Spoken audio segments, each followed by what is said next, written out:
انسان کو دکھ بھی آتے ہیں، بیماریاں بھی آتی ہیں، اپنوں بیگانوں کی طرف سے اس کو تلخیوں کا بھی سامنا کرنا پڑتا ہے۔ تو اس موقع پر آپ کی زبان کوئی ایسا جملہ نہ کہے جو اللہ کی ناراضگی کا سبب ہو۔ غم تو پہنچتا ہے اور غم سے انسان متاثر بھی ہوتا ہے، یہ تو نہیں ہے کہ تکلیف پہنچے۔ غالب نے کہا تھا روئیں گے ہم ہزار بار کوئی ہمیں ستائے کیوں۔ تو جب سینے میں دل ہے تو کوئی دکھ دے گا تو دکھی ہوگا، دل بے چین ہوگا۔ فرمایا کہ جب تکلیف پہنچے تو مدد کس سے طلب کرو؟ صبر سے، کہ اللہ مجھے توفیق صبر دے۔ روایت ہے کہ سلمان رضی اللہ تعالی عنہ حاضر ہوئے اور ان کے چہرے کے اوپر کوئی ایسے آثار تھے کہ جس کا بہت بڑی پریشانی ہو۔ تو ان کو کہا کہ تمہارا جو دکھ ہے وہ اس کو کہو جو دکھ کا مداوع کر سکتا ہے، غم اسے کہو جو غم خار ہو، جو غم خار ہی نہ ہو اسے غم کہنے کا فائدہ۔ بعض کا لوگ خام خواہ بے چین ہوتے کہ میں کوئی پوچھے تمہیں کیا ہے، چہرے کے اوپر جو ہے وہ خشونت سجائے، چہرے کے اوپر جو ہے وہ اداسی سجائے۔ آپ کو صدمہ پہنچے تو بعض کا ٹھیک ہے، انسان بے بس ہو جاتا ہے، اس کے چہرے بچھڑے سے اس کا ظہور بھی ہوتا ہے، لیکن کچھ ایسی چیزیں جو چھپائی جا سکتی ہیں اس کو چھپائیں۔ ہنس کے پی جا تلخی ایام کو ناصر، غم کے سہنے میں بھی قدرت نے مزہ رکھا ہے۔ غم برداشت کریں، اندر اتار دیں اس کو، اس کا اجر رکھا گیا، اس کا صلہ بتایا گیا۔ تو ہر چھوٹی چھوٹی بات کو لوگوں سے شیئر کرنا یہ نہیں ٹھیک ہے۔ کبھی آپ کوئی ایسی بات ہو آپ کر بھی سکتے ہیں، لیکن ہر وقت جو ہے وہ اکتائے ہوئے رہنا اور میں پریشان ہوں، میں پریشان ہوں، میں دکھی ہوں، میں دکھی ہوں، تو کیا وہ دکھ ختم ہو جائے گا؟ لوگ مہندی سجائیں گے تیرے لہو سے، لوگ مہندی سجائیں گے تیرے لہو سے، زخم دل کے نہ دکھاؤ کسی کو۔ لوگ تو اس سے طرح مذاق بھی اڑائیں گے، اور جب تم ہنستے ہو تو زمانہ تمہارے ساتھ ہنستا ہے، اور جب تم روتے ہو تو زمانہ تمہارے ساتھ نہیں روتا۔ اس لیے یہ آنسو بڑے قیمتی ہیں، وہی بہاؤ جہاں شان کریمی موتی سمجھ کے چن لے۔ یوں ضائع نہ کرو، یوں ان کو برباد نہ کرو، لوگوں کے سامنے رسوا نہ کرو اپنے آپ کو۔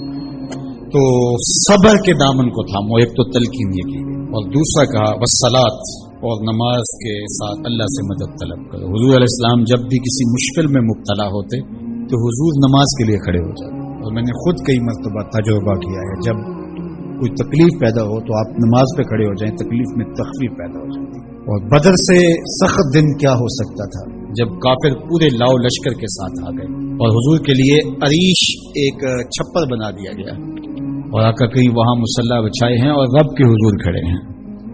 مشکل کے وقت جب کوئی سبب نہ رہے تو اس کے حضور آ جاؤ، وہ تمہاری ضرورتوں کا کفیل ہے۔ وَإِنَّهَا لَكَبِيرَةٌ إِلَّا عَلَى الْخَاشِعِينَ، اور یہ بہت بھاری ہے نماز پڑھنا اور صبر کرنا، لیکن جو اللہ کا خوف سینے میں پالنے والے لوگ ہیں، رکھنے والے لوگ ہیں، ان کے لیے مشکل نہیں۔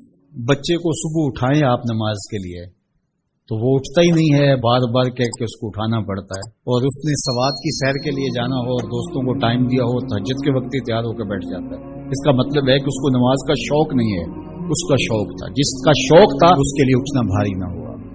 میرے والد گرامی سے کسی نے کہا جی جاگ نہیں آتی، تو فرمانے لگے صبح منڈی جانا ہو تو جاگ آ جاتی ہے، کچہریوں میں تاریخ ہو تو یاد آ جاتی ہے۔ منڈی جانا یہ تمہاری بدنی ضرورت ہے، بچوں کے پالنے کے لیے، اپنی ضرورت کے لیے۔ کچہریوں میں جانا خوف ہے، نہ گیا تو میرے خلاف فیصلہ ہو سکتا ہے، تو تمہیں نہ امید ہے اللہ سے اور نہ اس کا خوف ہے، تو پھر کیسے جاگ آئے؟ اور کسی نے کہا کہ حضور نماز پڑھنا چاہتا ہوں، جاگ نہیں آتی۔ اللہ اکبر، کہنے لگے ارادہ اگر پکا ہو تو نیند نہیں آتی، بار بار اٹھ کے ٹائم دیکھتے ہیں وقت تو نہ گزر جائے۔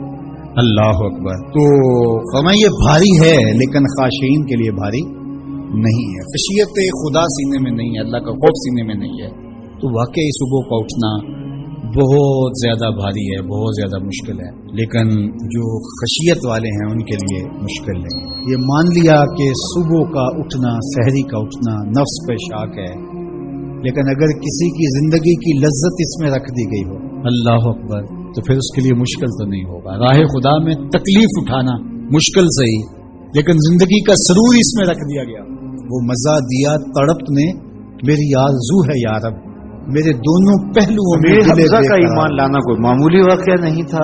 جس طرح مسلمانوں میں خوشی کی لہر دوڑ گئی تھی، تو کفار کے اندر یہ خبر ایک بجلی بن کے گری، تو وہ بھی دارالندوا میں بیٹھے اور سوچنے لگے کہ اب کیا کیا جائے۔